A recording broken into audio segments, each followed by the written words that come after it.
आप लोगों ने पार्ट ऑफ स्पीच के बारे में पूछा था। पार्ट ऑफ स्पीच के सभी भागों का नाम मैंने बता दिया है, उसको अच्छी तरह से समझा दिया है। आप पीछे वाला वीडियो में आप देख सकते हैं। आज मैं उसी का पहला भाग का पहला पार्ट्स जो जिसका नाम है नाउन, उसी को मैं समझा रहा हूँ। समझे? तो इसका डिफिनेशन क्या है? डिफिनेशन अर्थात परिभाषा। परिभाषा क्या है? A noun is the name of anything. ने किसी भी नाम को हम संज्ञा कहते हैं, जिसको मैं अच्छी तरह से आपको एक्सप्लेन कर दिया था पार्ट ऑफ स्पीच। याद, इसके पहले जो मैंने वीडियो बनाया है उसमें बता दिया हूँ। अब आते हैं यहाँ पर काइंड्स ऑफ नाउन, संज्ञा के रूप।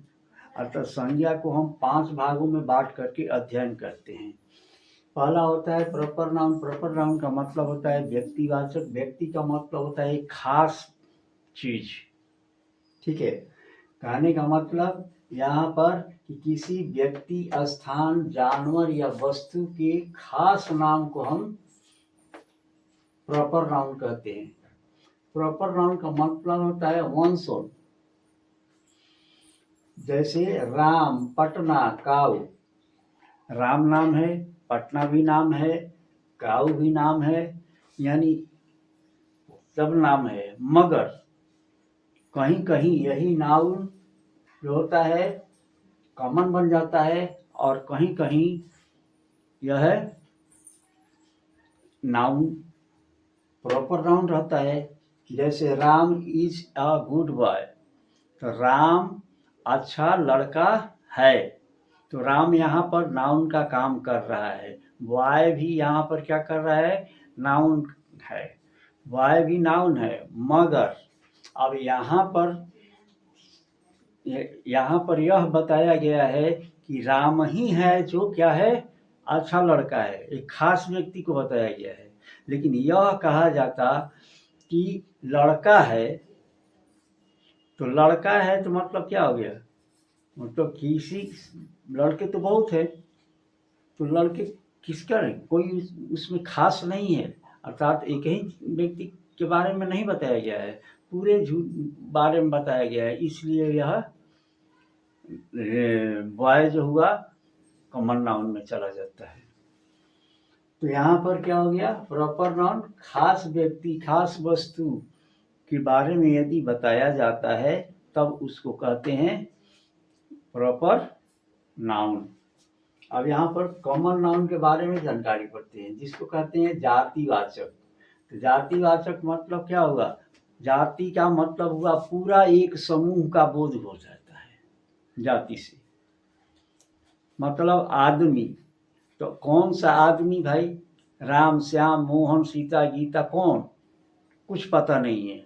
तो आदमी कहा गया, तो आदमी क्या है? वह कॉमन नाउन हो गया, मतलब जातिवाचक संज्ञा है। जानवर कहा गया तो कॉमन वाचक कह रहे हैं, कॉमन नाउन हो गया। समझ में आ गया? मतलब जातिवाचक संज्ञा। और यहाँ पर थोड़ा सा इसको ध्यान से पढ़ते हैं। जो शब्द किसी पूरे जाति भर का बोध कराता है कॉमन नाउन कहलाता है। कॉमन का मतलब होता है shared by of all the same group. माने एक ग्रुप का पूरा मिला करके एक ही नाम रख दिया जाता है, वही क्या हो गया? कॉमन। जैसे टीचर। टीचर क्या है? पढ़ाने वाला होता है। तो पढ़ाने वाला में स्त्री भी हो सकती है, पुरुष भी हो सकता है, और कोई बहुत सारे व्यक्ति हो सकते हैं। तो टीचर का मतलब कॉमन नाउन हो गया। अब उसी में से किसी एक व्यक्ति को नाम बदल करके भी कि फलना sir, Shyam sir, Mohan sir, Geeta sir, Sita madam इत्यादि यदि हम बोल कहते हैं तो वो खास व्यक्ति के नाम को बोलते हैं। वो टीचर है मगर खास हो गया, तो खास हो जाएगा तो क्या हो जाएगा? प्रॉपर हो जाएगा। और समूह में यदि एक ही साथ बताया जाए कि टीचर, केवल टीचर बोला जाए तो कॉमन नाउन हो जाता है। तो पूरा जाति भर का बोध करा देता है, उसको हम लोग कॉमन नाउन कहते हैं। जैसे बॉय, बॉय क्या है? लड़का। अभी मैंने बताया कि बॉय क्या हो गया? लड़का हो गया। Ram is a boy, Ram एक लड़का है, मगर एक लड़का है तो उसमें खास लड़कों में से कौन है? तो राम है। तो खास लड़कों में से राम है तो राम क्या हो गया? प्रॉपर नाउन हो गया। लेकिन बॉय क्या हो जाएगा? Common noun. पूरे जाति भर का होता है। गर्ल से भी मालूम होता है, गर्ल से मालूम होता है कि पूरी जाति भर का बोध होता है कि जितनी सारी लड़कियां हैं सबको मिला करके गर्ल कहा जाता है। जैसे यहाँ पर नोट्स में मैंने लिखा है कि सीता गीता कहने से खास लड़की का बोध होता है, पर गर्ल कहने से किसी लड़की का बोध होता है। यहाँ पर ध्यान देना है, इस खास लड़की का बोध होता है, यहाँ पर किसी लड़की का बोध होता है जिसको हम जानते ही नहीं, लेकिन लड़की है। और सीता गीता को बता दिया गया कि यह खास है। नाम से पता चल जाता है कि लड़की है, मगर गर्ल कहने से पता नहीं चलेगा कि कौन लड़की है। अब यहाँ पर कलेक्टिव नाउन को हम लोग समूहवाचक संज्ञा करते हैं। जहाँ पर देखिए भीड़, जहाँ पर दो या दो से अधिक चीज देख लीजिए और उसका कोई एक नाम हो जाए तो उसको कह देते हैं हम लोग कलेक्टिव नाउन। जैसे मान लीजिए कि हम सारे टीचर्स मिल करके एक जगह काम कर रहे हैं। कहाँ काम करते हैं? तो स्कूल में काम करते हैं। तो स्कूल क्या हो जाएगा आपका? Collective noun. उसी तरह से आपका क्लास हो गया। जिस क्लास में पढ़ते हैं तो क्लास में बहुत सारे लड़के रहते हैं, बहुत सारे विद्यार्थी हैं, तो बहुत सारे विद्यार्थी मिल करके एक नाम बना देते हैं क्लास। एक ग्रुप बन गया, तो क्लास जो बन गया वह हो गया हमारा कलेक्टिव नाउन। बंच मतलब गुच्छा। एक ही गुच्छा में बहुत सारे आम होते हैं, आमों का गुच्छा हो गया। किसी भी चीज का गुच्छा है तो गुच्छा क्या हो गया? हमारा कलेक्टिव नाउन हो गया। समझ में आया? तो जहाँ झुंड महसूस हो, जहाँ दो से अधिक वस्तुओं या व्यक्तियों का समूह हो और उसका कोई एक खास नाम हो तो उसको हम कहते हैं कलेक्टिव नाउन या समूहवाचक संज्ञा। इसको पढ़ते हैं। एक ही तरह के व्यक्ति या वस्तुओं के समूह को कलेक्टिव नाउन कहते हैं। जैसे आर्मी से क्या बोध होता है? सैनिक। आर्मी मतलब सैनिक हो गया। तो सैनिक है तो उसमें सैनिकों में खास नहीं है, ये जितने उसमें बहाली हुए हैं वो सब मिल करके क्या बन गए? सैनिक हो गए, अर्थात आर्मी कहलाएंगे। Class, team, family, committee, bunch, flock इत्यादि क्या है? कलेक्टिव नाउन कहलाते हैं, समूहवाचक संज्ञा कहलाते हैं। बाजार, फायर, मेला। आगे बढ़ते हैं। द्रव्यवाचक संज्ञा अर्थात मटेरियल नाउन। जिस पदार्थ या द्रव को हम तौल सकते हैं या माप सकते हैं मगर उसको गिन नहीं सकते हैं। नाप सकते हैं, तौल सकते हैं, लेकिन उसको गिन नहीं सकते हैं तो उसको हम लोग कहेंगे मटेरियल नाउन। याद रखिएगा, ये अनकाउंटेबल में चला जाएगा।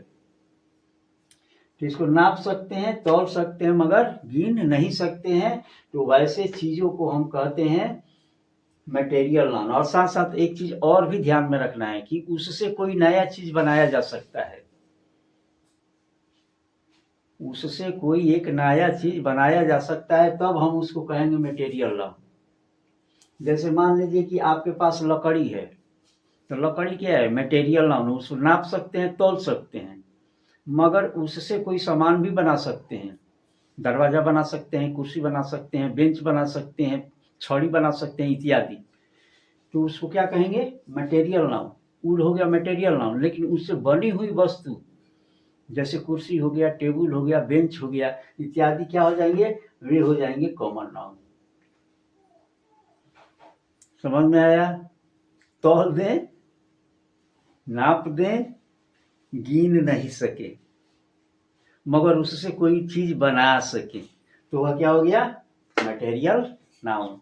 अब देखते हैं अब्स्ट्रैक्ट नाउन एब्स्ट्रैक्ट नाउन का मतलब है जिसको हम न देख सके न छू सके, लेकिन हम मस्तिष्क में उसको समझ सकते हैं, उसका अनुभव कर सकते हैं, तब उसको हम क्या कहेंगे?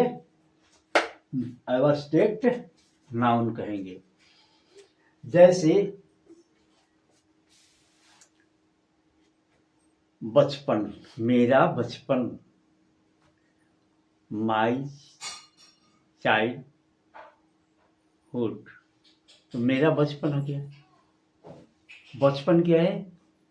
छू सकते हैं, देख सकते हैं नहीं, लेकिन देख करके यह बता सकते हैं कि उसका तो बचपना है, चलो भाई कोई बात नहीं, उसका तो बुढ़ापा आ गई है, उसका कोई बात नहीं, अरे भाई उसका क्या कहना है, वो तो जवानी है, जवान है। तो इस तरह से हम अनुभव कर सकते हैं, छू नहीं सकते हैं, देख करके हम केवल बता सकते हैं, तब उसको हम क्या कहते हैं? Abstract noun. चलिए इसको परिभाषा देखते हैं। उस विचार या भाव, गुण, अवस्था को एब्स्ट्रैक्ट नाउन कहते हैं जिसे हम देख या छू नहीं सकते, केवल अनुभव करते हैं। जैसे गुडनेस, अच्छाई, काइंडनेस, दयालुता, डार्कनेस, अंधेरापन, ऑनेस्टी, ईमानदारी इत्यादि। अब यहाँ पर थोड़ा सा नोट्स डालते हैं।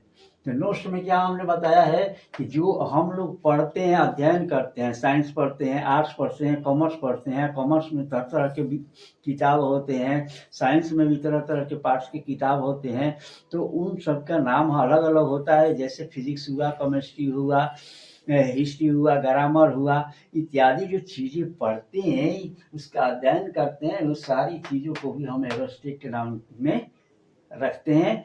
ये किताब कहता है, ये हमारा सेंस भी कहता है। अब बातचीत करते हैं। अब हम लोग जानकारी प्राप्त करते हैं। आजकल जो पढ़ाई की जाती है, हम लोग ये पांचें पढ़े थे, ये 5 चीज़ें पढ़े थे, लेकिन आजकल जो पढ़ाई जा रही है, ये 3 चीज़ों को पढ़ाई जा रही है। एक पढ़ाया जाता है प्रॉपर नाउन, अकाउंटेबल और अनकाउंटेबल, ये 3 चीज़ पढ़ाई जाती है। एक होता है प्रॉपर नाउन, खास चीज़ के नाम बताया गया, जिसको हम बताए हैं सबसे पहले यहाँ पर। प्रॉपर नाउन पहले ही बता चुके हैं, प्रॉपर नाउन क्या होता है। तो प्रॉपर नाउन के बारे में बता दिया गया है, ये तो आप जानिए गए कि प्रॉपर नाउन क्या है, व्यक्तिवाचक संज्ञा। और दूसरा होता है काउंटेबल। काउंटेबल का गणनीय कहा जाता है। गणनीय मतलब जिसको गिनती कर सकते हैं। तो जिस चीज को हम गिन लें वह गणनीय हो गया। जिसे हम गिन सकते हैं गणनीय करते हैं। जैसे गाय को हम गिन सकते हैं, कुत्ता को गिन सकते हैं, क्लास को गिन सकते हैं, मैन आदमी को गिन सकते हैं, तब हम उसको क्या कहेंगे? Countable noun. यदि जिसको हम गिन नहीं सकते हैं, गिन ही नहीं सकते हैं, तो उसको कहते हैं अनकाउंटेबल। जैसे हम एब्स्ट्रैक्ट नाउन और मटेरियल नाउन को हम गिन नहीं सकते हैं, है ना, तो इसलिए उसको क्या कहा गया? इसको अनकाउंटेबल कहा गया। अकाउंटेबल में क्या हो जाएगा? जिसको हम लोग गिन सकते हैं, जैसे आपका कॉमन नाउन हो गया और कलेक्टिव नाउन, तो इसको हम लोग गिन सकते हैं, तो इसको गणनीय में चला जाता है। तो इसी तरह से इसको मिला करके 3 ही भाग में बांट दिया गया है संज्ञा को। Modern classification of the noun, इसमें प्रॉपर नाउन, काउंटेबल नाउन और अनकाउंटेबल नाउन, गणनीय, अगणनीय। खास वस्तु, खास व्यक्ति के नाम को प्रॉपर नाउन कहते हैं। जिसको हम गिन सकते हैं उसको काउंटेबल नाउन कहते हैं। जिसको गिन नहीं सकते हैं उसको अनकाउंटेबल नाउन कहते हैं। अब यहाँ पर उदाहरण दे देते हैं। प्रॉपर नाउन का तो उदाहरण जानते ही हैं, काऊ, डॉग, क्लास, मैन, ये सारे चीजों को हम गिन सकते हैं, इसलिए काउंटेबल हो गया। वायर, वाटर, राइस, बटर को हम लोग गिन नहीं सकते हैं, इसलिए अनकाउंटेबल में चला गया। अब यहाँ पर थोड़ा सा नोट डालते हैं कि अकाउंटेबल में ए आयन का प्रयोग नहीं होता है, अनकाउंटेबल में ए आयन का प्रयोग नहीं होता है, और वह हमेशा प्लूरल के रूप में ही व्यवहार होता है या सिंगुलर, वह सिंगुलर होता ही नहीं है। समझ में आ गया? अब यहाँ पर ये काउंटेबल नाउन के पहले ए आयन का प्रयोग करते हैं। जैसे कॉलम है, तो ये वो कॉलम है, तो इसमें ए आयन का प्रयोग कर सकते हैं, इसको हम गिन सकते हैं। और इसका हम प्लूरल भी बना सकते हैं, एक कलम से 4 कलम कर सकते हैं। तो पेन पेन्स कर सकते हैं, ए पेन लिख सकते हैं, 2 पेन्स लिख सकते हैं। और यहाँ पर इसके बाद हिंदी में जो रोटी करते हैं, तो हिंदी में जो रोटी होती है उसको हम लोग 1 2 3 4, 1 रोटी दिया हो, 2 रोटी दिया हो, ऐसे हम लोग बोलते हैं। लेकिन इंग्लिश में जब हम प्रवेश करते हैं तो उस स्थिति में रोटी जो होता है अनकाउंटेबल में डाल दिया जाता है।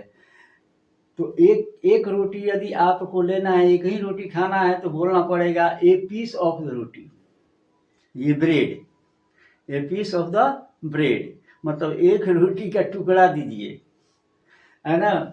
वही यहाँ पर समझ में आ रहा है, हिंदी में हम इसको काउंटेबल में डाल देते हैं, 1 2 3 4, 1 रोटी या 2 रोटी, 3 रोटी, 4 रोटी डाल देते हैं।